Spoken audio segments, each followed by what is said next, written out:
Microsoft ওয়ার্ডের আজকে দ্বিতীয় ক্লাস। আজকে ফাইল মেনু নিয়ে আলোচনা করব। পূর্ববর্তী ক্লাসটি যারা দেখেননি তারা আই বাটনে ক্লিক করে দেখে নিতে পারেন। তো আজকে আমরা যা শিখব, কিভাবে মাইক্রোসফট ওয়ার্ডের ইনফো দেখবেন, কিভাবে একটি নতুন পেজ কিংবা ব্ল্যাঙ্ক ডকুমেন্ট নেবেন, কিভাবে রিসেন্টলি কাজ করা ফাইলগুলো ওপেন করবেন, কিভাবে একটি ফাইলকে সেভ করবেন কিংবা পূর্ববর্তী সেভকৃত একটি ফাইলকে নতুন নামে সেভ করবেন, কিভাবে একটি ফাইল প্রিন্ট করবেন এবং কিভাবে একটি মাইক্রোসফট ওয়ার্ড ফাইলকে অন্য ফরম্যাটে এক্সপোর্ট করবেন। চলুন তাহলে টিউটোরিয়ালটি শুরু করা যাক।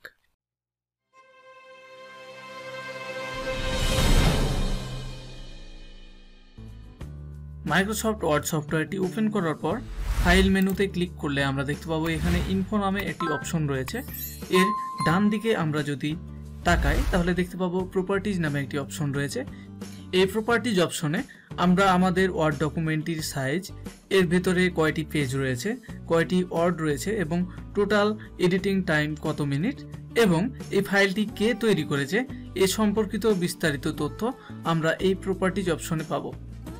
এরপরে আমরা নিউ অপশনে যদি যাই, নিউ অপশনে গেলে আমরা প্রথমে একটি দেখতে পাচ্ছি ব্ল্যাঙ্ক ডকুমেন্ট, তারপরে কিছু টেমপ্লেট রয়েছে যেগুলো আমরা প্রথম ক্লাসে দেখেছিলাম।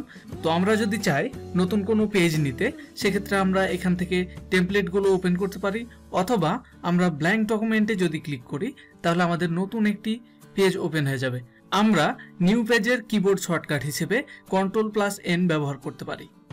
এরপরে আমরা ওপেন অপশনে ক্লিক করলে দেখতে পাবো এখানে রিসেন্ট ডকুমেন্টস নামে আমাদের পূর্ববর্তী কাজ করা ডকুমেন্টগুলো শো করছে। এখান থেকে আমরা যে কোনো একটি ফাইল ওপেন করতে পারবো, অথবা আমরা অনড্রাইভ থেকে কিংবা আমাদের কম্পিউটারে ব্রাউজ করে যে কোনো ওয়ার্ড ডকুমেন্ট ওপেন করতে পারবো। কিবোর্ডের শর্টকাট কি হিসেবে আমরা ওপেন অপশনের জন্য Ctrl+O ব্যবহার করতে পারি। এরপরে আমরা একটি ফাইল কিভাবে সেভ করতে হয় সেটি শিখব। এই জন্য আমরা সেভ অপশনে ক্লিক দেব। ক্লিক দেওয়ার পরে অবশ্যই আমরা কম্পিউটার অপশনটি সিলেক্ট করব। এরপরে রিসেন্ট ফোল্ডার অপশন থেকে আমরা যদি আমাদের কাঙ্ক্ষিত ফোল্ডারটি খুঁজে পাই তাহলে সেক্ষেত্রে এখানে ক্লিক করব, অথবা এখানে যদি না থাকে সেক্ষেত্রে আমরা ব্রাউজ অপশনে ক্লিক করব। ক্লিক করার পরে যেই ফোল্ডারটিতে আমরা আমাদের ফাইল সেভ করতে চাই সেই ফোল্ডারটি সিলেক্ট করব। দেন ফাইল নেম অপশন থেকে আমরা ডকুমেন্টের একটি নাম দিব, তারপরে সেভ অপশনে যদি ক্লিক করি তাহলে আমাদের ফাইলটি সেভ হয়ে গেল। কিবোর্ডের শর্টকাট হিসেবে আমরা Ctrl+S ব্যবহার করতে পারি। এবার আমরা সেভ অ্যাজ অপশনটি নিয়ে ক্লিয়ার হব। সেভ অ্যাজ হলো এমন একটি অপশন, ধরুন আপনার কোনো ওয়ার্ড ফাইল পূর্বের কোনো নামে সেভ করা রয়েছে, কিন্তু আপনি চাচ্ছেন সেই ফাইলটাকে হালকা মডিফিকেশন করে অন্য একটি নামে সেভ করবেন। সেক্ষেত্রে আপনি সেভ অ্যাজ অপশনটির হেল্প নিতে পারেন। এবার আমরা পরের অপশনে যাব। পরের অপশনটি হচ্ছে প্রিন্ট অপশন। প্রিন্ট অপশনে ক্লিক করলে আমরা ডান দিকে একটি ফাঁকা পেজ দেখতে পাচ্ছি। এটুকু হচ্ছে প্রিন্ট প্রিভিউ এরিয়া।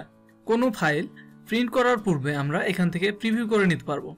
এবার বাম দিকের যে অপশনগুলো দেখছি এগুলো আমরা হালকা চেঞ্জ করে যে কোনো ফাইলকে প্রিন্ট করতে পারবো। কিবোর্ডের শর্টকাট হিসেবে আমরা Ctrl+P ব্যবহার করতে পারি। এবার আমরা যাব এক্সপোর্ট অপশনে। এক্সপোর্ট অপশনের কাজ হচ্ছে একটি ওয়ার্ড ফাইলকে অন্য কোনো ডকুমেন্ট ফরম্যাটে সেভ করা।